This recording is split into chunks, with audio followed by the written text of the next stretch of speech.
Alessandra dormiu bem ontem, essa noite? Dormi. Você é Eu fui no torcedora show do ferrenha de algum Djavan time? ontem. Cara, Estamos ao vivo, eu ia nesse galerinha. show. Sabe por que eu não fui? Porque eu fiquei Galera, vendo o jogo do galera. Flamengo. Ai, perdão. Podemos? Oi. Não, podemos. Deixa eu só olhar aqui no Então, Facebook para ver se tá. Já foi, mas eu dei o. Foi. Estamos ao vivo. bom, rapaziada do Conexões Periféricas, conectados e conectadas, uma ótima noite a todos vocês. Mais uma vez aqui, nesse bate-papo, nesse quadrado de conversa, roda de conversa, para falar mais uma vez sobre um assunto pertinente, mais um assunto interessante, importante para a nossa sociedade, nossa comunidade. E antes de mais nada, agradecer a galera que está aqui. Cássia, minha parceira de sempre, todos os vídeos, Renanzinho, Caixa Baixa, chegando aí. E a nossa camarada, nossa parceira, Alessandra. Obrigado, minha irmã, pela disposição de estar aqui, trocar essa ideia com a gente. Muito, muito obrigado, de verdade. Agradecer também a nossa irmã Joyce, que está fazendo esse link e essa conexão acontecer. Senhoras e senhores, uma ótima noite para vocês. Deixo agora a palavra com o nosso amigo Renan. Boa noite, pessoal. Só dar alguns esclarecimentos, né? Porque a gente apresentou o flyer com um estudante da Unirio, que faz parte do Correnteza. Ele está participando muito ativamente da greve estudantil e no comando de greve. Só que ele não pôde aparecer hoje, porque coisa com horário, ele tinha um compromisso. E eu vou estar aqui hoje para representar os estudantes. Infelizmente, eu não estou participando ativamente dessa greve por causa de horário mesmo. Porém, eu vou trazer todo o meu conhecimento prévio e até teórico sobre as reivindicações e as demandas tanto dos professores quanto dos técnicos administrativos, tanto dos alunos. E vai ser ótimo. Muito obrigado, professora Alessandra, por estar aqui com a gente. Muito obrigado, Fernando, Cássia, a gente fazendo esse papo que é tão importante agora, que tá rolando essa movimentação nacional. E é isso. Muito bom, muito Muito bom. obrigado. Fala aí, galera, aqui é a Cássia, do Conexões Periféricas. Também dá o alô aí pro Douglas, Vinícius, toda a rapaziada que também faz aqui o Conexões acontecer, tá? Vamos falar sobre participação política das favelas, educação em luta, greve das universidades federais, né? Nossa convidada, Alessandra, ela que é docente da UFRJ, integrante do colegiado de Fórum EJA Rio de Janeiro. Eu estou por aqui, né, também fazendo essa ponte, mediação com a galera do Facebook. Pessoal que quiser fazer pergunta, enfim, durante a nossa live, fique à vontade, a gente vai colocar aqui os comentários das perguntas.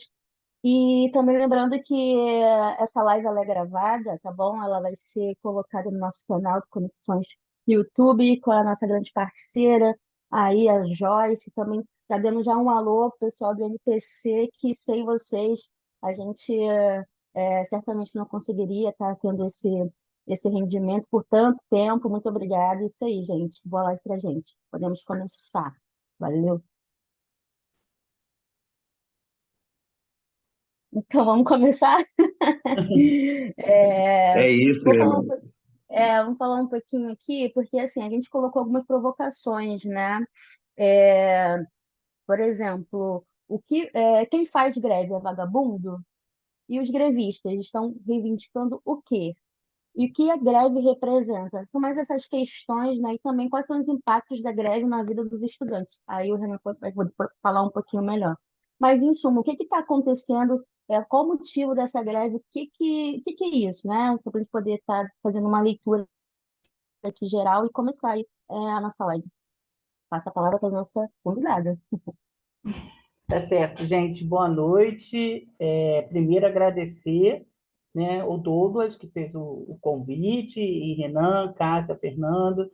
essa juventude aí engajada e comprometida com outro mundo, né? Eu acho que é isso que move vocês a estarem construindo aqui um canal de comunicação, um canal alternativo, que possa estabelecer um debate para além do que acontece aí nessa terra, né, que às vezes terra de ninguém, que é a internet, né, de tantas fake news, né, de tantas manipulações das verdades, até pelo desenvolvimento tecnológico, se é possível.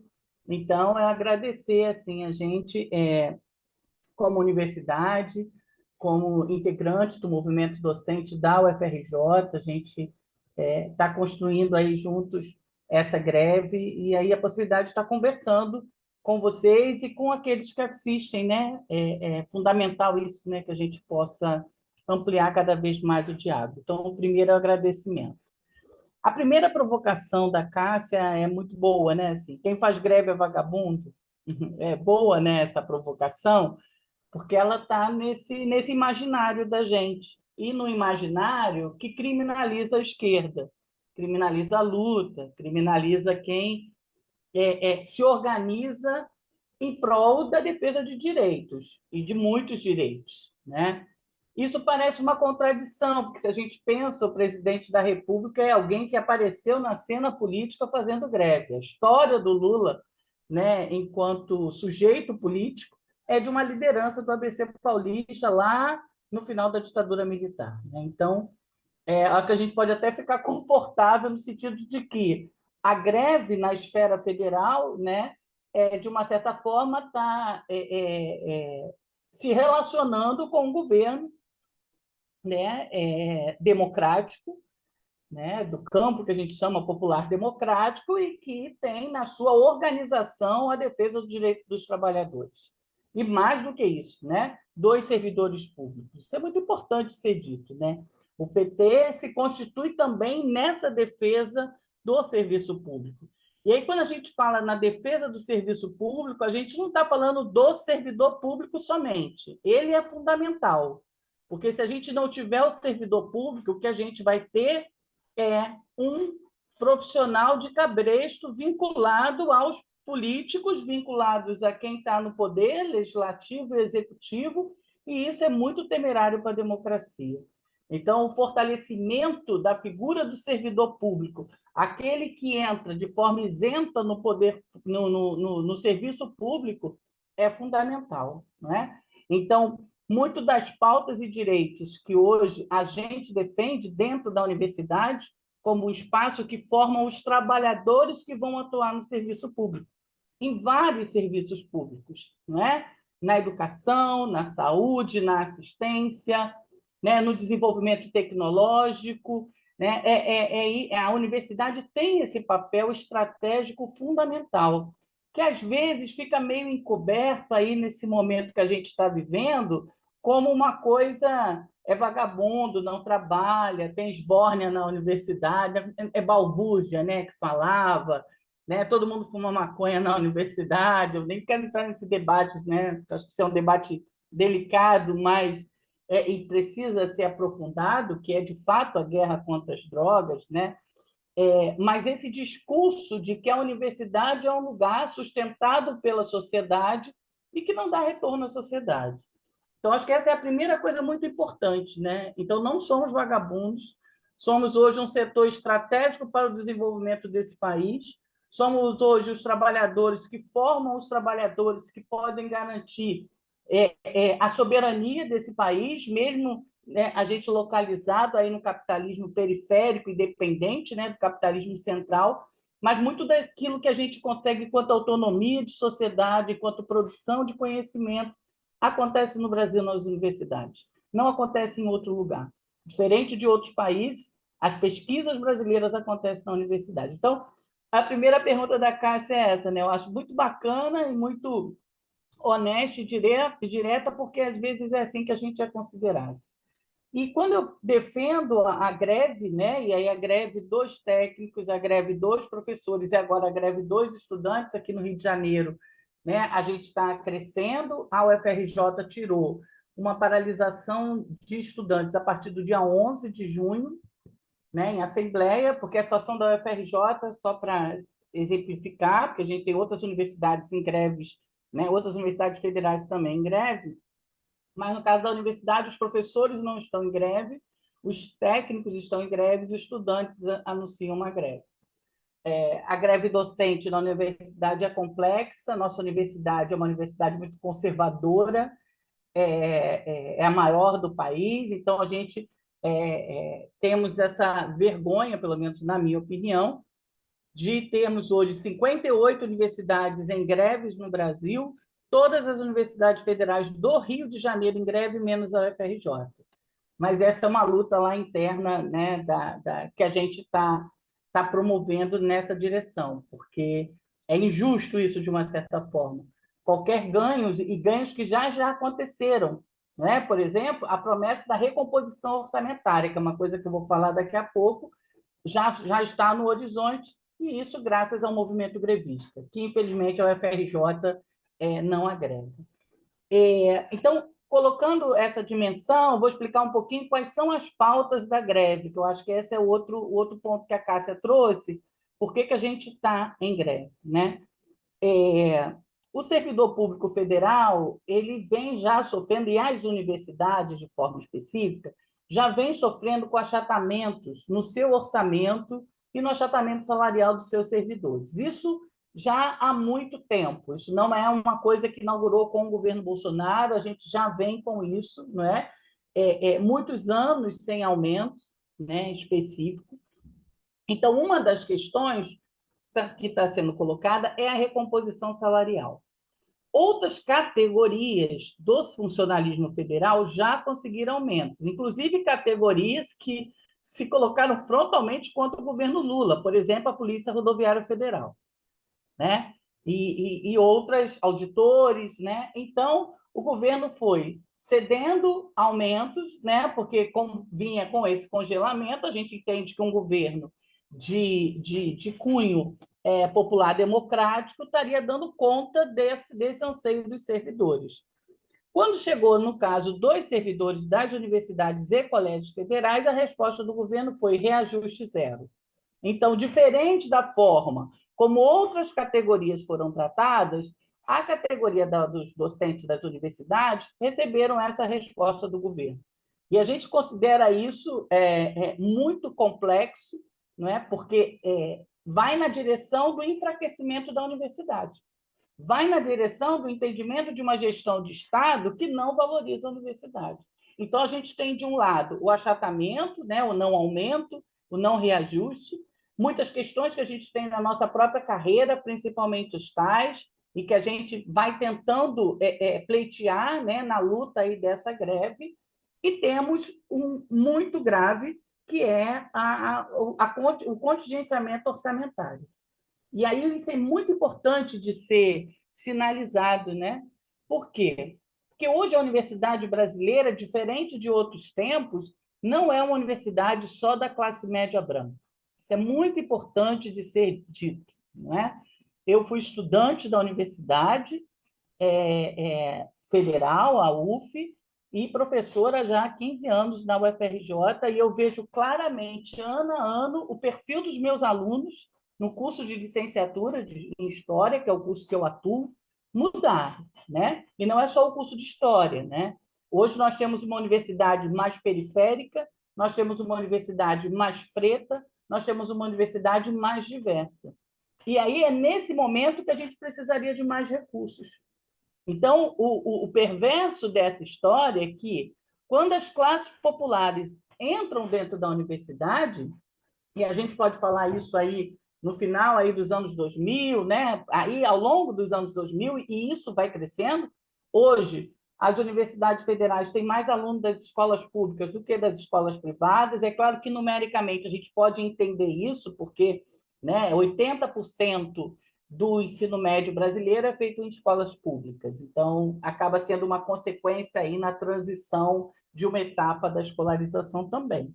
E aí, nesse momento que essa universidade se populariza, a gente vem vivendo contingenciamento de recursos. E qual é a gravidade desse contingenciamento? Eu queria falar em duas dimensões. Uma que a UFRJ sente muito, que é a própria manutenção da estrutura da universidade.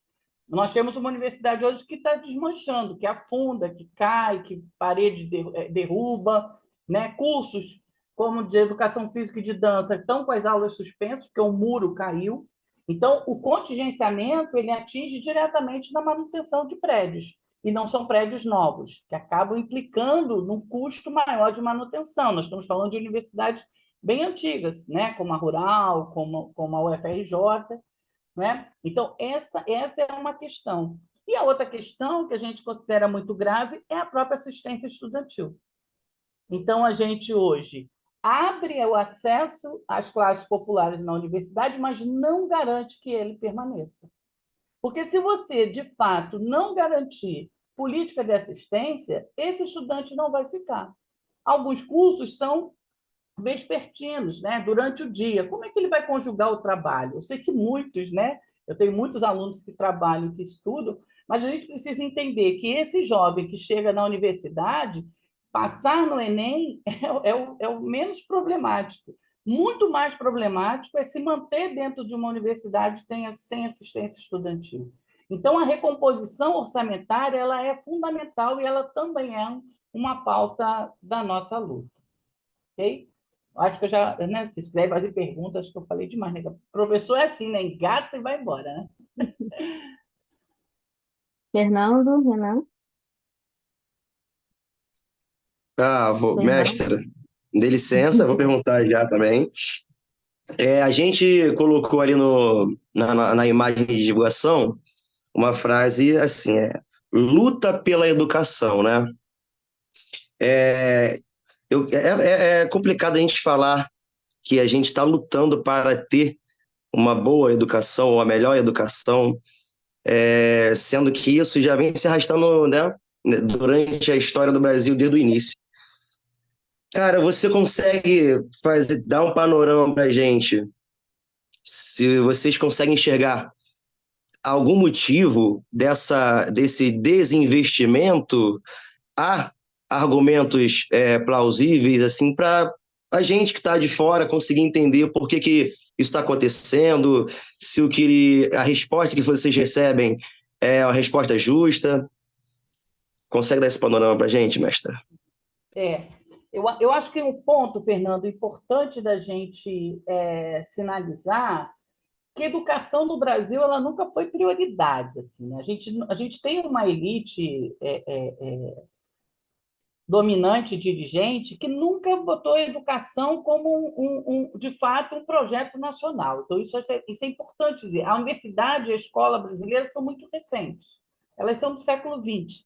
Né? Se a gente compara com algumas realidades latino-americanas, como Uruguai e Argentina, no século XIX já tinha escolas, universidades. A gente demorou muito porque a gente, de fato, tem um projeto onde a nossa elite está muito pouco preocupada com o desenvolvimento. Ela mandava seus filhos estudar lá fora e o problema estava resolvido. Então, acho que essa é uma questão. A gente ainda luta pela composição do orçamento da educação. Ele ainda não é, de fato, um terreno tranquilo. Então, assim, a gente avançou bastante na Constituição de 88, com a garantia, por exemplo, em termos da educação básica, de 25% que estados e municípios precisam investir na educação, mas no ensino superior, esse processo é mais lento, porque a universidade, quando a gente expande essa escola para todo mundo, a partir dos anos 70 do século XX, a gente não expande a universidade para todo mundo. Isso é importante de dizer. A gente expande a escola vai ampliando, vai formando aquilo que a gente chama da escola de massa, né, dos trabalhadores, mas a universidade ainda estava muito restrita. Ela vai se ampliar, né, mais para frente. O que acontece, de fato, hoje, se a gente pensa, né, que é o governo federal que investe, que financia as universidades públicas federais, né? Tem algumas tem estaduais, mas o grosso da formação do ensino superior público vem da esfera federal, é que a gente tem uma disputa de orçamento. A gente tem uma disputa, não é, no orçamento que contingenciado por muitos interesses. Se a gente pega aquilo que a gente arrecada, mais de 40% a gente paga de dívida pública, que nunca foi auditada, que a gente nunca sabe se aqueles valores estão corretos, em todo o movimento da gente, não é, de suspender o pagamento desses juros abusivos para os bancos. Então, metade de quase que a gente arrecada vão só para pagar, vai só para o sistema financeiro, direto para o sistema financeiro. Então, é óbvio que nessa lógica, o que sobra fica na disputa. E aí é uma questão da vontade política. A gente pode dizer, né, a gente teve períodos mais complexos, por exemplo, no governo Bolsonaro, mas ainda a gente ainda vive essa realidade desse contingenciamento. E aí, agravado por um contexto muito específico, que vem de herança do governo Bolsonaro, que hoje é o legislativo abarcando parte desses recursos também. O que se encaminha de emendas parlamentares para o Congresso Nacional para ser distribuída ao bel prazer dos deputados é assustador. Uma pequena parte disso garantiria o orçamento, a recomposição do orçamento. Então, hoje, essa questão é complexa por essa disputa. E aí, nessa disputa, quem é mais frágil? As universidades. E aí, com o agravante que hoje não é uma universidade só das elites, é uma universidade também da classe trabalhadora. Então, para quem investir nessas universidades? Ou, se eu tenho que contingenciar, porque eu estou disputando, então o Congresso leva bilhões e bilhões, os bancos bilhões e bilhões, o que fica para a gestão pública, num país que as pessoas ainda passam fome, no entendimento, talvez não. Então, isso vai para esse programa e não vai para as universidades.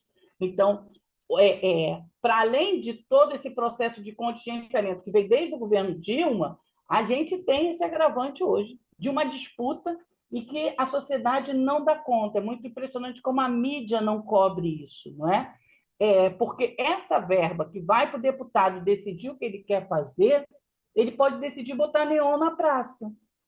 Ele pode decidir que é isso que ele vai fazer. Ele pode decidir que vai, né, reformar uma estrada, alguma coisa que esteja vinculada ao interesse do capital. Então, a gente vive hoje, né, uma disputa muito complexa. E aí, a gente já está em greve já há bastante tempo, e a gente vê que a nossa barganha política não das mais significativas na pressão dessa disputa desse orçamento. Então, de fato, a gente... Ô, Alessandra, isso só eu fico pensando aqui, cara, em todos os casos, em qualquer caso, de qualquer governo que entrar, parece que falta, de fato, parece não falta, de fato, um plano de nação, né? Porque Sim, parece que é isso, é uma escolha, no final das contas, é uma escolha de prioridades. O que é mais importante para o desenvolvimento, para uma sociedade? E aí, nessa decisão tão importante, não vou nem falar urubu, porque ontem foi uma noite muito gloriosa para o urubu.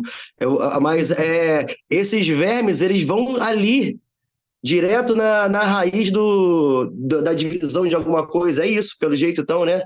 Hein, Renan? exatamente. Isso é uma herança que o Tem Bolsonaro deixou. É um parlamentarismo torto, parlamentarismo financeiro, porque eles têm essa prerrogativa, eles chantageiam o governo na direção de que não aprovam as questões do Congresso, e eles vão abarcando é uma fome insaciável, recursos e recursos que não são completamente auditados, porque, né, por exemplo, a gente tem universidades, escolas, né, então essa verba vai, a gente sabe, ela tem que ter uma prestação de conta, né, nós temos portal da transparência. Essas verbas que circulam por essas emendas parlamentares, elas não têm nenhuma rubrica, elas não têm obrigação de fazer nada. E é tão grave, Fernando, essa história, que a gente já está com uma conversa no Congresso de tirar o percentual mínimo de 18% para a saúde e 25% da educação, de quebrar essa exigência legal do teto mínimo, porque isso é uma vitória da Constituição de 88. Se isso acontecer, o quadro vai ficar muito grave, mas muito grave mesmo. E tem outra questão que o Brasil vive desde o final do governo Dilma, e principalmente no governo Temer e Bolsonaro, que é a questão da privatização, desse projeto de privatização em massa, até da educação. E tem uma questão muito importante que a gente tem que lembrar, que a universidade, principalmente a Universidade Federal, ela vem sendo ocupada aos poucos por pessoas periféricas. E aonde que essa falta de orçamento pega primeiro? Nos cursos menores, nos cursos onde aos poucos a gente está entrando, entendeu? Claro que aí vai para os centros de artes, para os centros de história, de sociologia, lá que está o grande problema orçamentário. Por quê? Lá no IFIX, não, no IFIX não, na Faculdade de Direito da UFRJ está tudo bem. Eu tenho certeza que a Faculdade de Medicina da UFRJ, da Unirio, eles estão de boas. Por quê? Sabe? O porquê. E a gente tem que entender que isso é projeto também. E tem outra questão que eu queria te perguntar, professora, o que eu percebi nas assembleias de professores, pelo menos lá da Unirio, eu não sei se foi assim na UFRJ, foi os professores que eram contra a greve sempre falavam algo do tipo: não podemos entrar de greve agora porque vai acender a extrema-direita de novo. Vai acender essa extrema-direita. Queria te perguntar, essa extrema-direita foi embora para ter esse medo todo? É. Essa é uma boa questão, né, Renan? Porque a gente tem sido acusado disso, né? Porque aí se faz uma aproximação com 2013, né? E que levou ao impeachment da Dilma. Eu acho essa leitura rasa, né? Eu acho essa leitura que diretamente vincula a greve e a reivindicação dos professores e servidores federais, né, da educação federal, a uma ameaça da extrema-direita. E aí, por que acho raso? Eu acho que em duas dimensões. Né? Primeiro, que a extrema-direita não foi embora, você mesmo já me respondeu, ela não foi embora, ela está aí. Né? Está rolando almoço na casa do Luciano Huck com o Tarcísio. Não é? Então, né, não sei se vocês acompanharam essa notinha que saiu da Mônica Bergman. Né? De fato, a coisa está ali, ela está posta e ela está em disputa. Uma disputa que vai começar agora com as eleições municipais. Né? Então, acho ingênuo quando diz que a gente vai ascender como se ela estivesse fora, ou como se só o Bolsonaro, ou diretamente o bolsonarismo, representasse essa extrema-direita. Eu acho que essa extrema-direita ela tem nuances que o bolsonarismo está, mas existem outras nuances. Né? Então, essa é a primeira questão. A segunda, que eu acho ao contrário, né? Eu acho que fortalecer a luta de quem foi, de fato, a base da eleição do governo Lula. Ele precisa reconhecer isso. Não é? Os colégios federais, os trabalhadores da educação, e não só a nível federal, em todos os níveis, de uma certa forma, foram frente, né, para a eleição do Lula. Né? Atuaram nessa eleição, se posicionaram nessa eleição. Não é à toa que essa direita persegue a universidade. Não é à toa que no Congresso a gente não vai ter ninguém que defenda que tem que recompor o orçamento da universidade.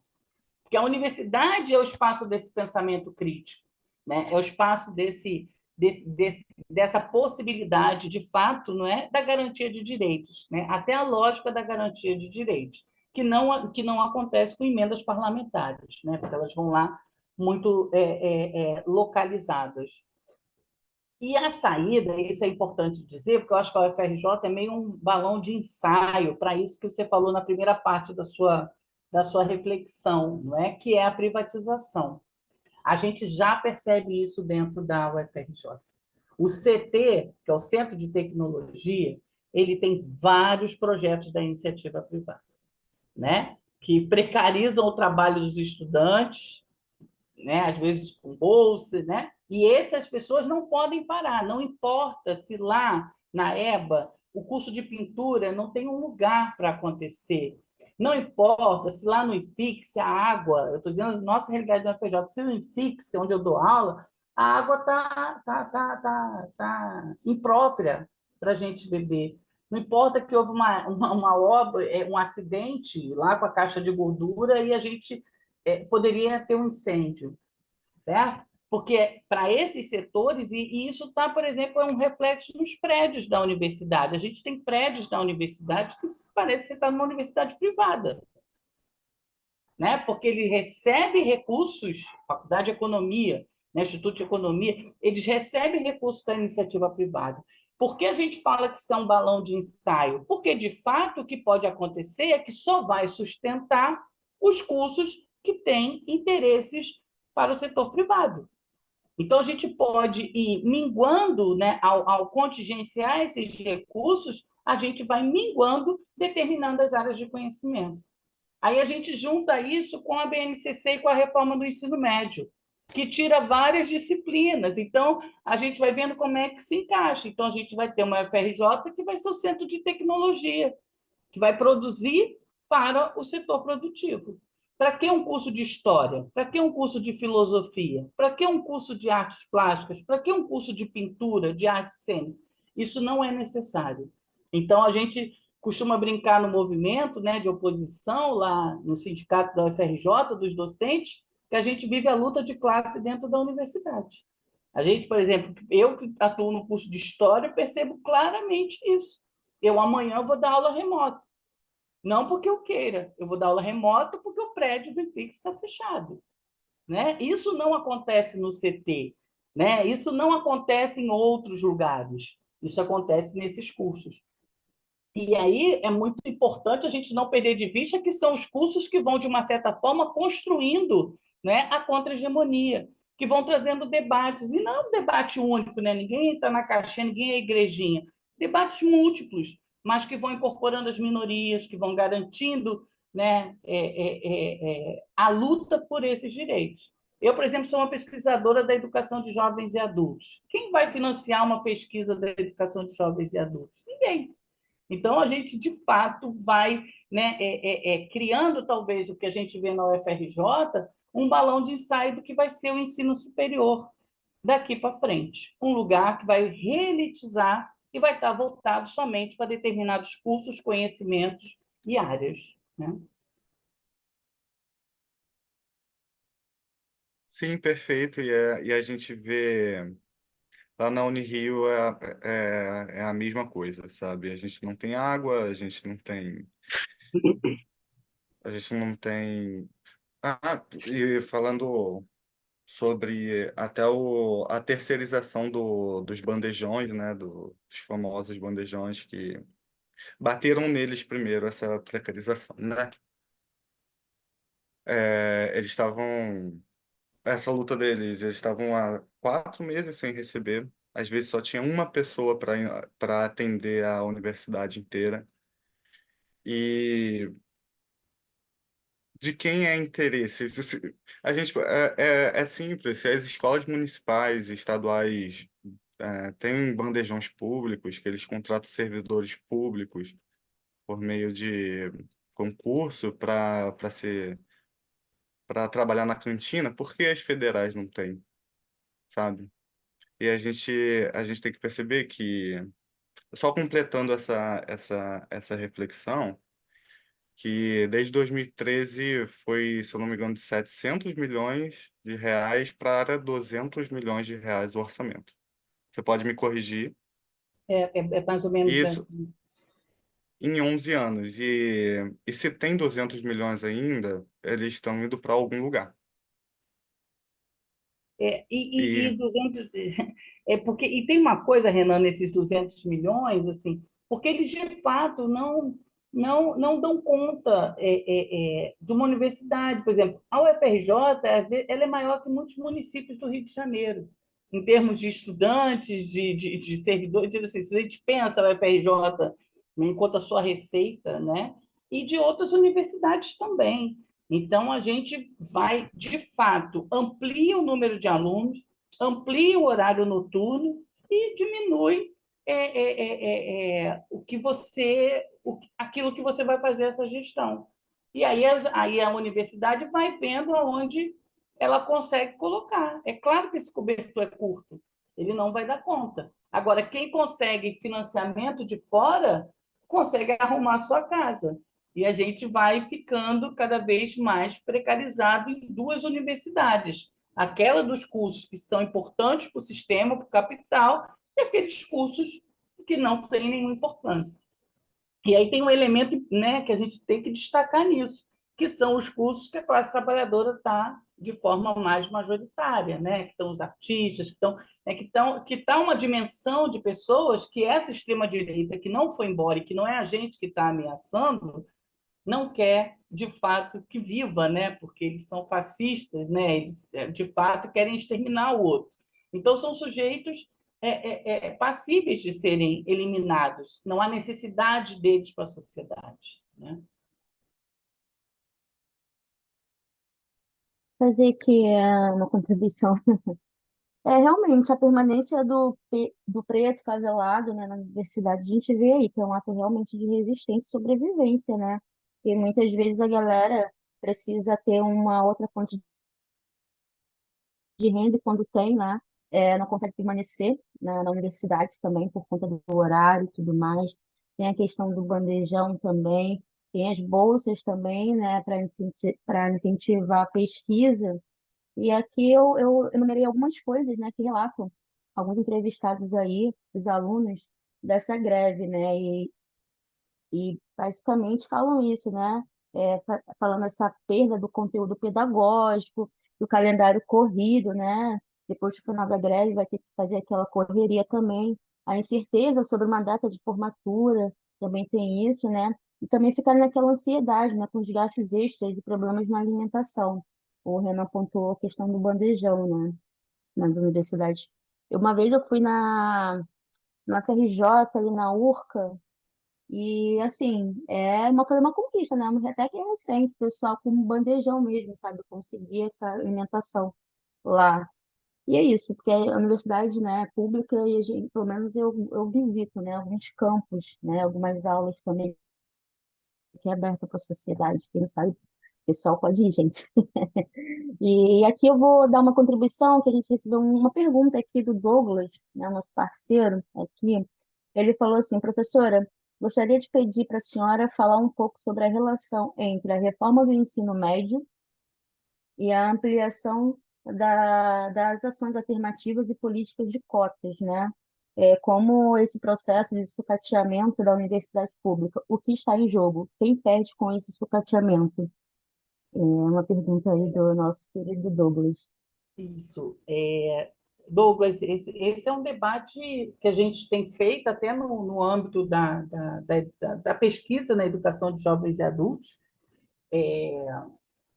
que não é, né? Você, como um parceiro lá do Fórum EJA, sabe dos desafios que é educar, né? São 60 milhões de brasileiros que não terminaram a educação básica. A gente está aqui no debate sobre a universidade, tem aí uma dívida histórica imensa com uma população que nem terminou o ensino médio.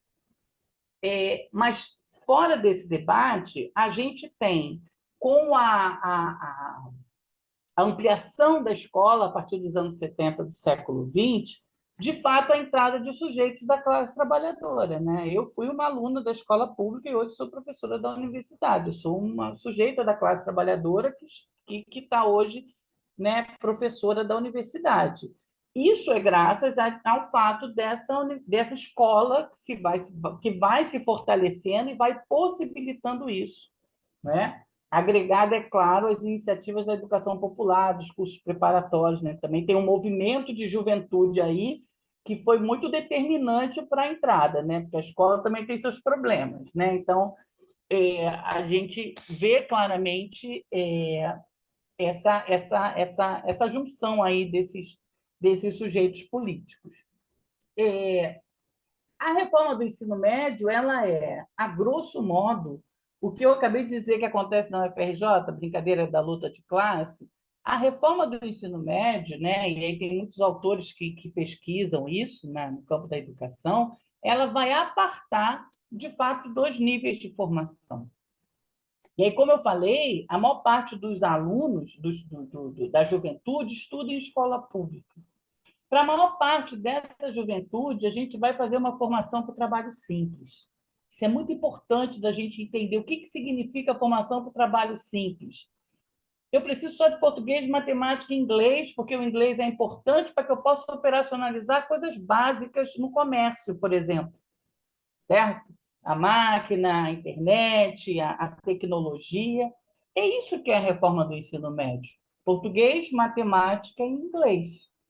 Certo? Porque com isso eu formo o sujeito que vai trabalhar no shopping, que vai trabalhar na uberização, que vai trabalhar no terceiro setor. É esse jovem. Então, para ele, não é necessário, de fato, uma formação que a gente chama de formação complexa, não é uma formação com todos os conteúdos. Porque, com toda a precariedade que a gente tinha da escola de ensino médio, ela ainda era uma escola universal, assim, ou seja, era o mesmo conteúdo, as mesmas disciplinas para a escola lá, para o Santo Agostinho, e para a escola Ayrton Senna, ali na Rocinha. Certo? É claro que a gente separa as dimensões do que é ofertado lá no Santo Agostinho do que é ofertado no Ayrton Senna. A gente entende que são, né, dentro da lógica capitalista, escolas diferentes, escolas de classe. Mas aquele sujeito da Rocinha, aquele sujeito do Ayrton Senna, ele poderia, com aquilo que ele acumulava e com outros suportes, principalmente dos movimentos populares, acessar a universidade. Se você retira esses suportes básicos da formação dele, não é? Se ele vai estudar brigadeiro gourmet, como abrir uma PET, que as disciplinas viraram isso, né, nos itinerários formativos, você está retirando dele uma base que é importante. Aí alguém vai falar assim, mas nem todo mundo entra na universidade. Eu sei que nem todo mundo entra, mas se você minimamente não tiver familiaridade com aquelas disciplinas que você vai mobilizar no nível superior, né, dependendo da área que você vai fazer, matemática, português, história, dependendo do campo que você de fato começa a apartar. Então, a reforma do ensino médio, ela é uma reforma para afastar, para desescolarizar a juventude trabalhadora e a juventude pobre.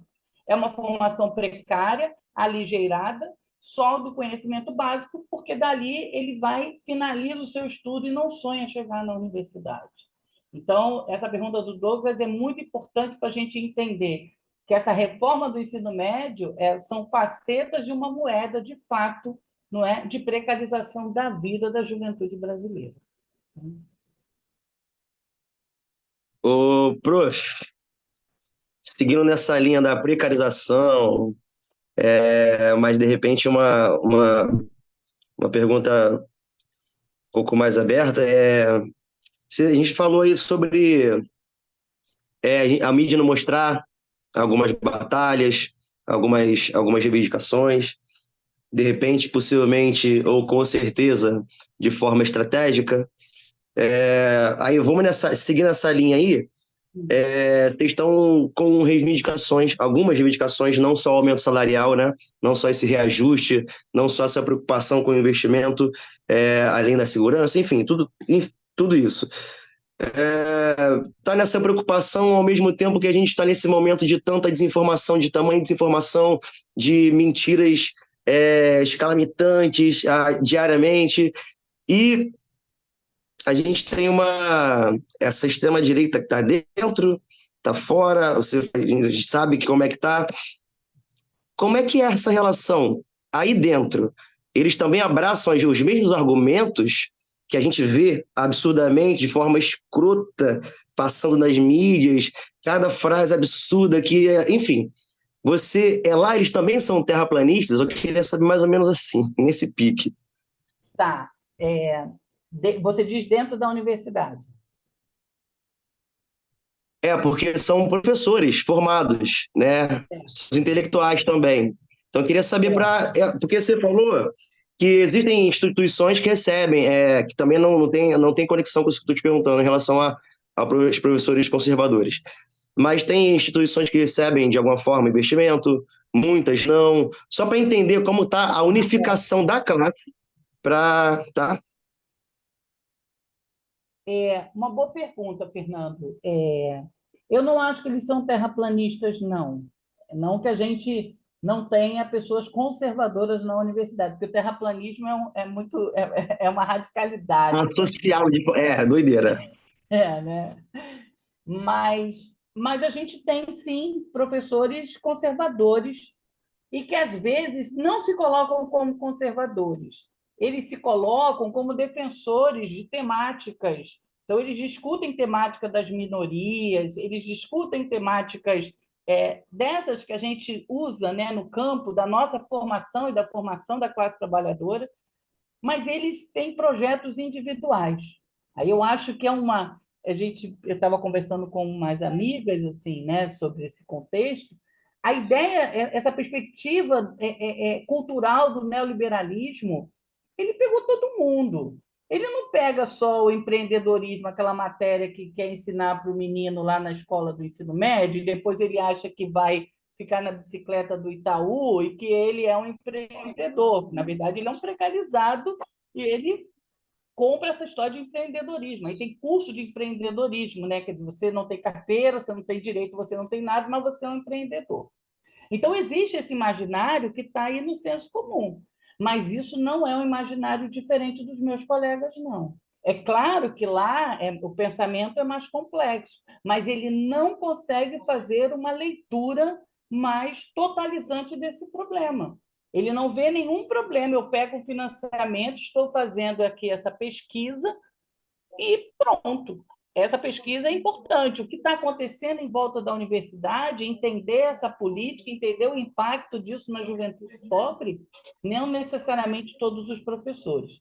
Então, eu não acho que eles sejam terraplanistas, mas eu tenho muitos colegas conservadores, eu tenho muitos colegas que fazem um discurso contra a política. Eu fico impressionada com isso. Como é que intelectuais possam fazer um discurso contra a política, né?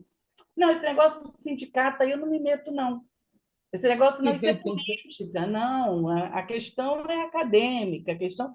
A gente escuta isso de colegas próximos, né? Eu não estou nessa luta, não é essa luta que eu estou. Né? Então, de fato, aqui dentro existe um caldo conservador que o neoliberalismo formou enquanto esse ideário aí desde os anos 90 e que eu costumo dizer, às vezes, chega até o senso comum da classe trabalhadora, às vezes não é diferente quando a pessoa que está lá na igreja, vem o padre, o pastor, fala um monte de coisa, ela acredita, ela, né, acha que o problema é a esquerda, o problema é que o filho vai ser gay, aquelas coisas bem bizarras, né, que são do terror do costumes, que pega nessas pessoas.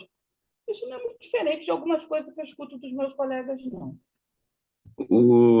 Eu falei o terraplanista de forma exagerada. Não me entendam mal, meus irmãos, que são conservadores, porque eu entendo, sim, reflito muito sobre algumas questões conservadoras, de fato, e essa minha reflexão, eu tenho uma preocupação grandiosa, desde que começou, não desde que começou, né, porque começou muitos séculos antes de mim, mas desde esse momento aqui no nosso Brasil, essa polarização, nesse momento agora, é uma preocupação grandíssima, porque a gente não está falando de meia dúzia de pessoas que pensam diferente da gente. Eu estou falando de uma metade de uma nação. E a minha questão vai muito, e a minha preocupação e pergunta também, mais uma, cara, nessas reflexões, nessas pessoas próximas, existe diálogo para a gente criar caminhos, no caso, especificamente para essas reivindicações de vocês agora. Existe alguma conversa sadia que dê para juntar? Eles estão na força também? Ou tem uma resistência a isso? Olha, Fernando, essa é a pergunta de 1 milhão, né? Porque é difícil. Por exemplo, lá na UFRJ, não é à toa que a gente é a universidade que não está em greve. E a gente ser a universidade que não está em greve está diretamente vinculada a um volume de projetos financiados muito grande. Outras universidades é mais fácil entrar em greve. A gente não, a gente tem um polo tecnológico no fundão. A gente tem estruturas que não podem parar. Então, para esse professor que está à frente dessas alianças e aí eu não estou desqualificando a pesquisa dele, eu acho que é importante a gente dizer, eu acho que conhecimento é importante. Agora, é um conhecimento diretamente voltado para a produção nos moldes da sociedade capitalista. Então, ele atua, né, ele é apoio a essa produção. Ele não faz uma leitura republicana da importância da universidade. Ele não está comprometido que o curso de pintura não tem um lugar para acontecer. Talvez porque ele não acha que o curso de pintura é importante. Não importa se eu amanhã não tenho um espaço para dar aula presencial, eu vou ter que dar aula remota. Os meus alunos que não conseguirem acessar nem vão assistir a aula, se não tiverem computador, se não tiverem internet. Não importa isso. Então, não importa porque você não tem um projeto de universidade, você não tem um projeto coletivo, você tem um projeto que você foi construindo. Então, eu acho que esse conservadorismo é muito difícil de combater. E na UFRJ é mais difícil ainda, não é? Porque é a ausência de um projeto político. E aí eles não são de direita, eles podem ser de esquerda, eles podem votar no Lula, eles, entendeu? Não é essa a dimensão, é muito sutil isso, entende, Fernanda? É muito sutil, porque ele não é esse 50% do país que fala aqueles discursos absurdos, entendeu? Ele não vai falar que o meu pastor falou isso, ele não vai falar isso.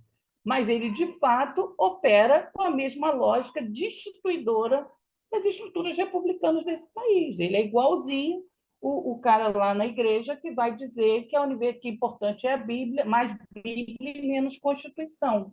Então, são nuances de projetos, e aí eu acho que o caldo que une tudo isso é essa lógica neoliberal, individualista, meritocrática, não é? De você vencer por você mesmo. Então, eu tenho esse financiamento, está tudo bem. Né? E aí a gente continua, a universidade continua, até que vai chegar um momento, né, se a gente continuar com esse contingenciamento, que a gente vai ter que fechar vagas. Isso é real, já existe aí, que a gente não pode abrir mais, não pode abrir mais vagas, né? Digo assim, dentro das universidades, porque não tem condições.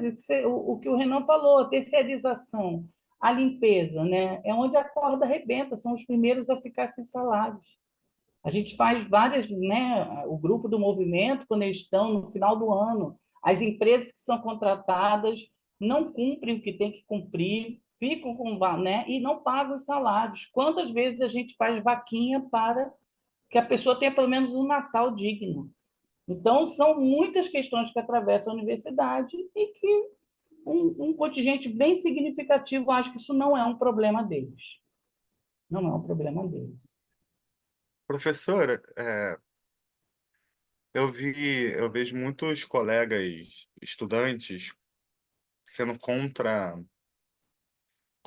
a greve por mais do que... É claro que a gente entende que a gente que é pobre, a gente não pode parar, né? A gente quer se formar logo para arrumar um emprego logo, e essa questão traz muita ansiedade para todo mundo. Eu entendo todas essas questões e às vezes se eu não tivesse esse pouquinho desse espírito coletivo ainda, eu estaria muito desesperado. Mas indo para outro lado, eu vi muitos alunos com um discurso de esses professores, eles não ligam para gente, eles só querem o deles, e etc. E eu queria perguntar para você, qual é a importância do aluno nessa luta? Essa é a pergunta de 2 milhões, né, Renan? A outra foi de 1 milhão, essa é de 2 milhões. É muito difícil, assim, eu entendo. Eu tenho conversado, por exemplo, essa questão da greve que começa semana que vem na UFRJ dos estudantes. Meus alunos não querem fazer a greve.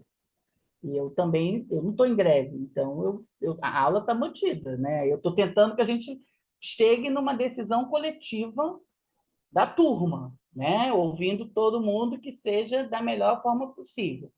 Mas aí eu só queria destacar assim, a gente quando fica em greve, a gente tem muito cuidado com a reposição, né? Assim, com o cancelamento do calendário, né? Porque tem umas fake news acontecendo. Eu tenho 2 sobrinhos que estudam na UFRJ, né? Um faz física, outro faz biologia. Aí ontem eu tive com eles e eles falando, não, não sei o que eu falei, não, não é assim, né? Então, assim, não há um abandono, até porque senão não tem sentido, porque o sentido da universidade são vocês.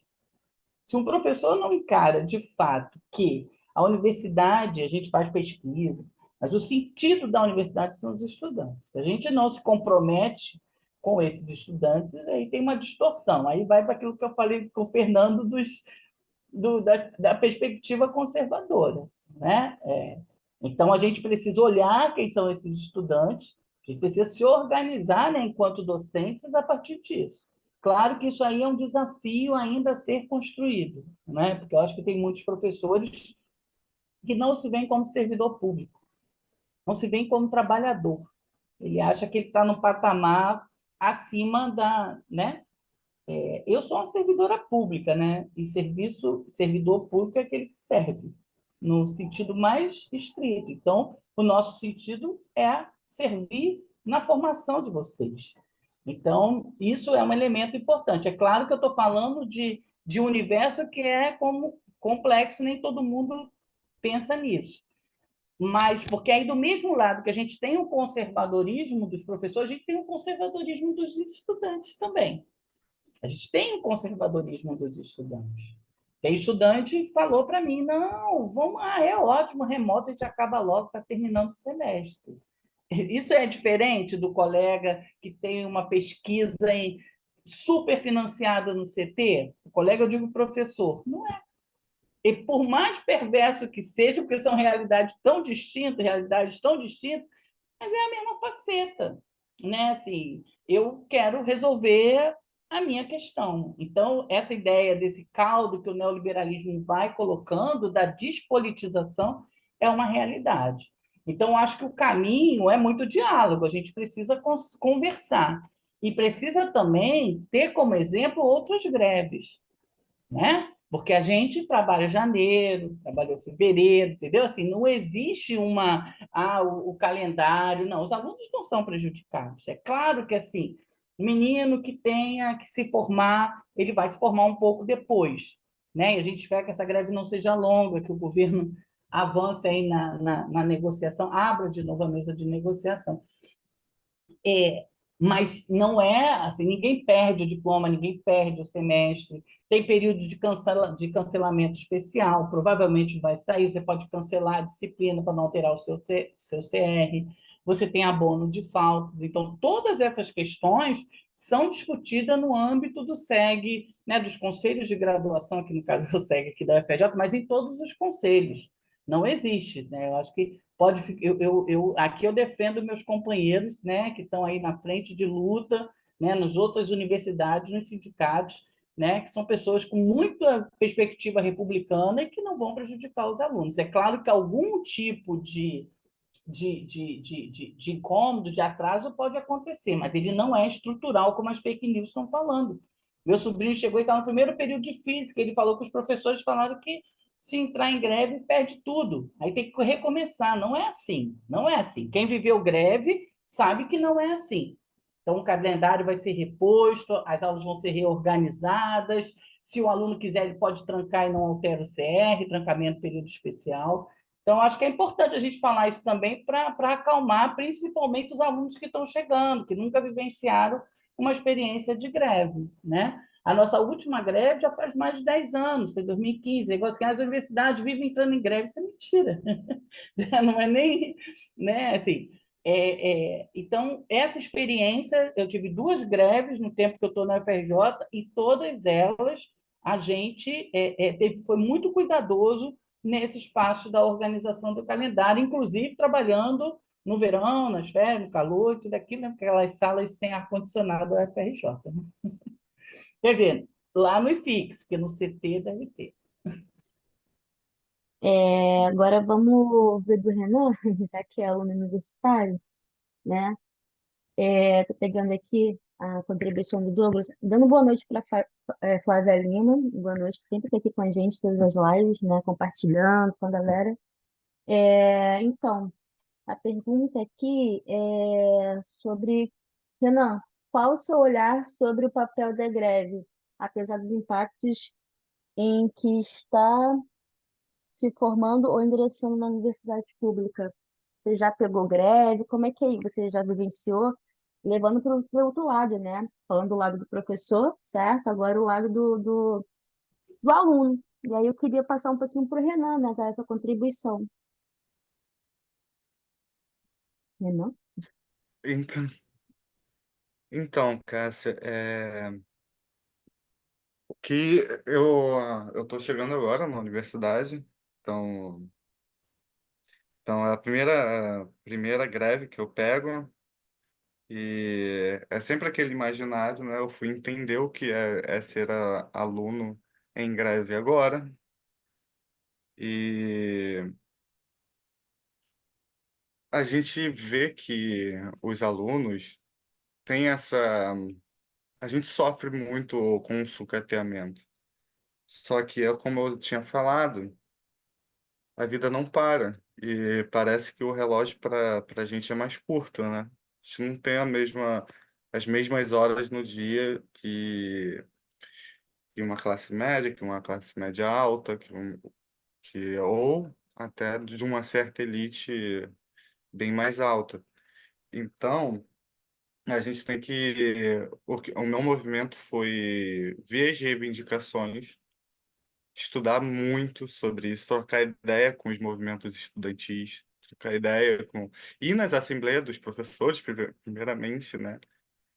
E é muita ansiedade.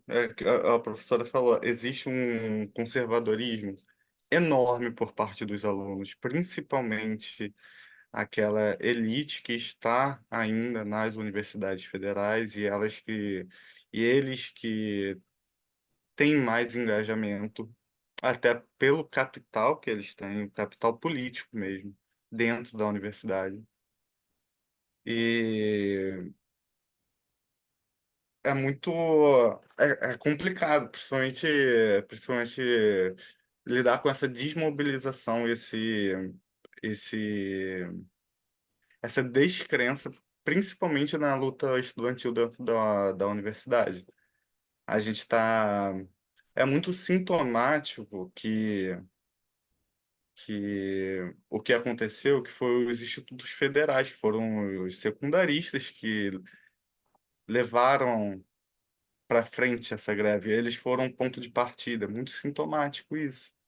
Porque eles estão. Eles, por mais que eles tenham uma educação ótima, eles sentiram que esse seria o momento. Que agora, com esse governo, a gente tem um poder de barganha muito grande. E, e foi triste a primeira responsiva, né, do governo, que é não, reajuste zero, vamos separar as classes, vamos, vamos negociar com cada classe em específico, entendeu? Reajuste zero, a gente vai aumentar um pouquinho ali as bolsas, e é isso. Mas a gente vê que não tem porta nos banheiros, não tem água, os prédios estão literalmente desabando lá no fundão, né? Lá na, lá na UFRJ. Os banheiros, os bandejões não estão mais funcionando, ou não tem ar-condicionado. As bolsas estudantis são pífias, principalmente principalmente nas faculdades federais. Na UERJ é melhor, mas na Unirio só tem 3 auxílios e são, além de serem muito poucos, são super concorridos. E o papel do estudante agora eu acho que quem pode se mobiliza. Pode se, tem que se mobilizar, porque talvez a gente não tenha mais essa chance, sabe? Porque a gente não sabe se vai ter o Lula 4, né? E isso é tema para outra conversa. Mas lidar com toda essa desesperança por parte dos próprios alunos é muito difícil. E é por isso que essa aproximação com os professores, até essa conversa agora, é muito importante. E é por isso que as minhas perguntas foram voltadas mais para isso. Acho que é isso. O, prof, aproveitando a fala do Renan, eu ia fazer essa pergunta, não sei se chegou a responder ela de forma específica, mas existe ou existiu alguma comunicação dos alunos com a frente desse movimento? Era essa a pergunta. E a próxima. Ah, é isso. Ele perguntou qual a importância dos alunos, né? Já ia perguntar, acabei esperando você responder, mas eu queria saber se existe e se não agora, já existiu na história dessas nossas reivindicações movimentos que um impulsionou o outro, os alunos impulsionam professores, professores impulsionam alunos.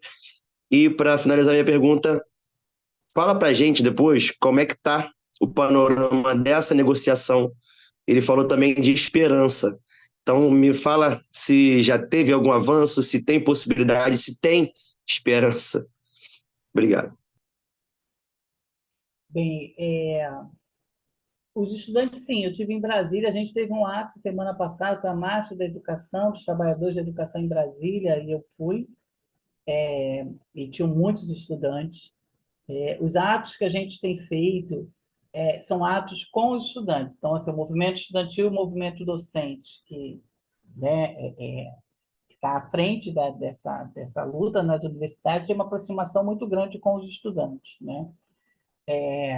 E sim, que não é nem na universidade, mas tem uma greve muito bonita na rede estadual do Rio de Janeiro, que os estudantes entraram em greve apoiando os professores, foi quando as escolas foram ocupadas em 2018, né?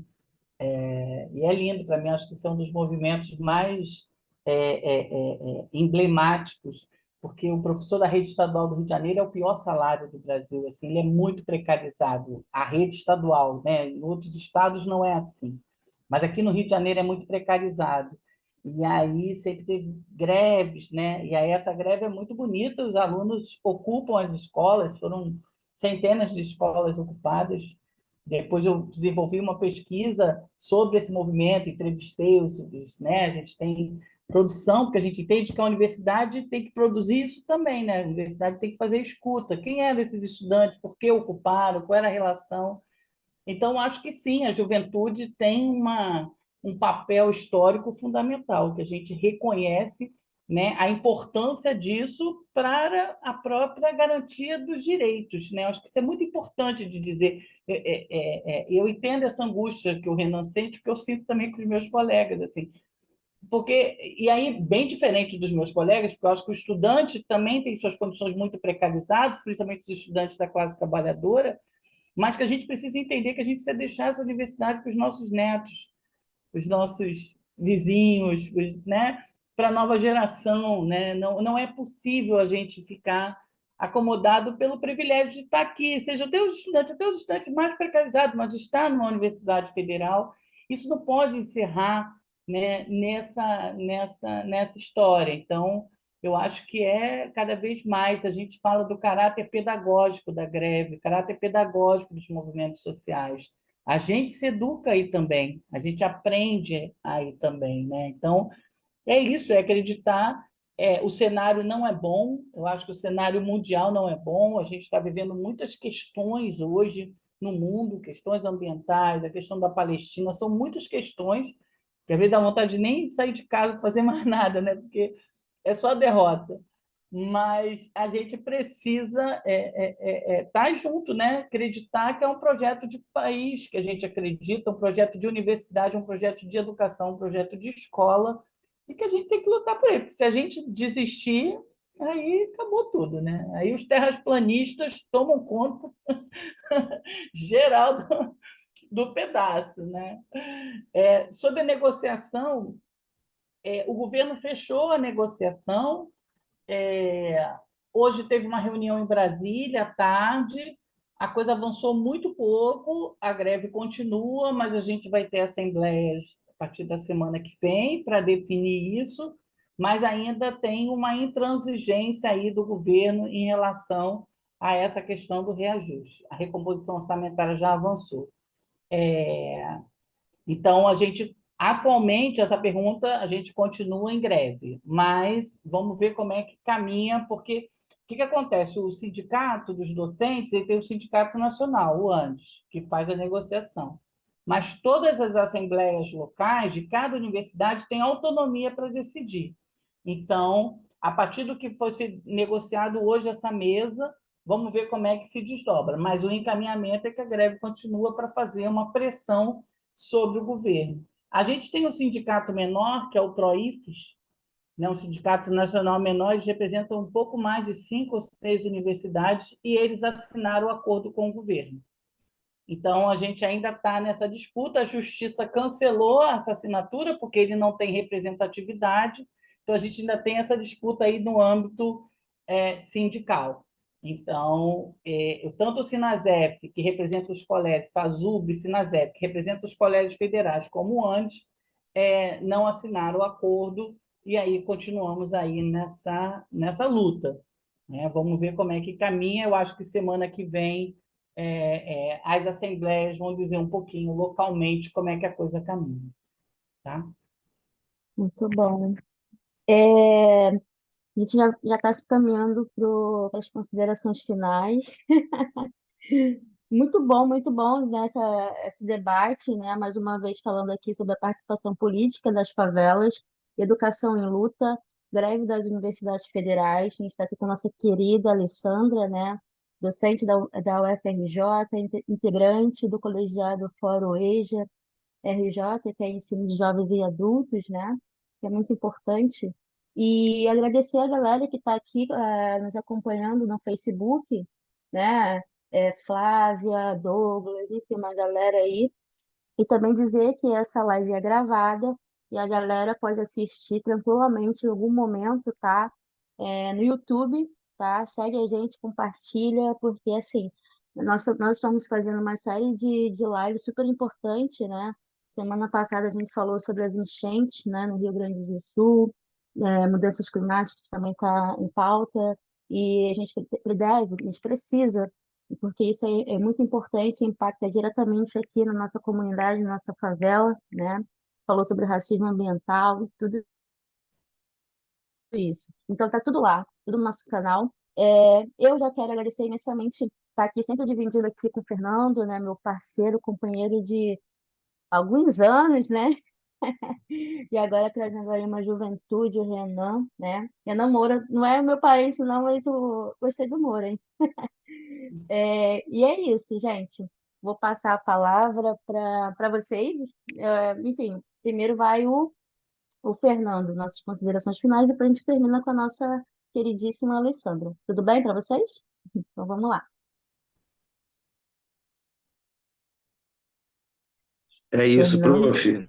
Eu já te agradecendo, minha irmã. Obrigado, obrigado imensamente por você trocar essas informações, esse conhecimento com a gente, esclarecer esse cenário desse momento agora, para a gente que está aqui de longe. A gente fala muito, eu falo muito de um lugar da mais distante, da maior distância para ter a informação. Eu sou aquela pessoa que, de fato, recebe a informação por último. E então, todas as minhas indagações, eu me enquadro naquela pessoa que de repente está ali, diariamente trabalhando, sem tempo para se preocupar com aquilo ou com isso, porque tem preocupações um pouco mais profundas.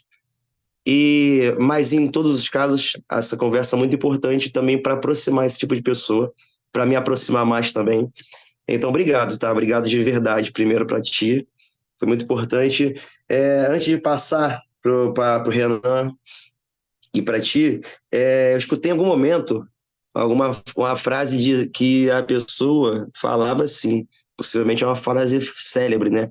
A liberdade, ela tem cheiro de sangue. Então, muitas vezes, ou sempre, a gente tem que lutar muito para conseguir as coisas mesmo. E isso é muito mais para a galera que acha que uma greve ou uma reivindicação é uma balela, é uma coisa de quem não tem nada para fazer.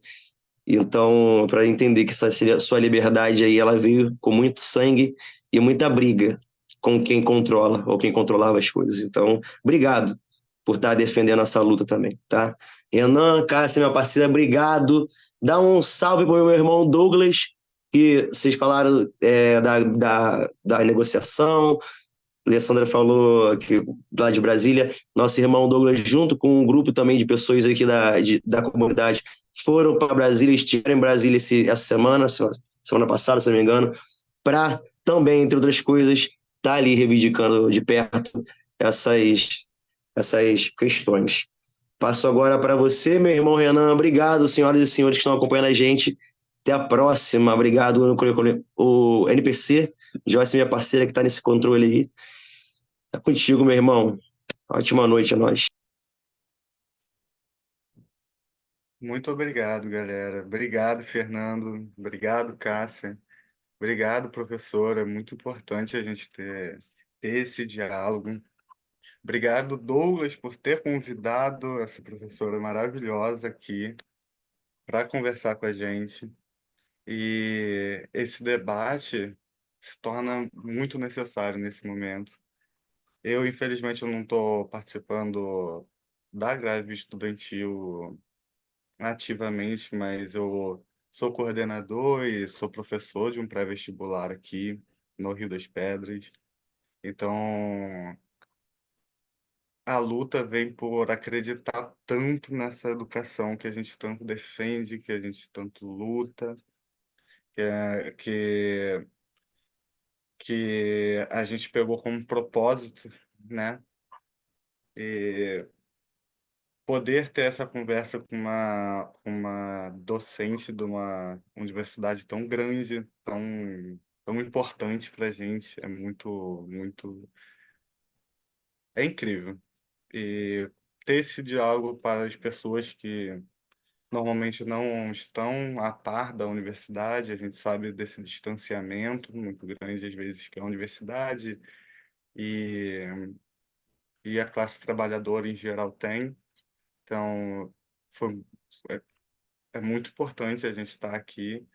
Muito obrigado a todos por ter escutado, pelo papo.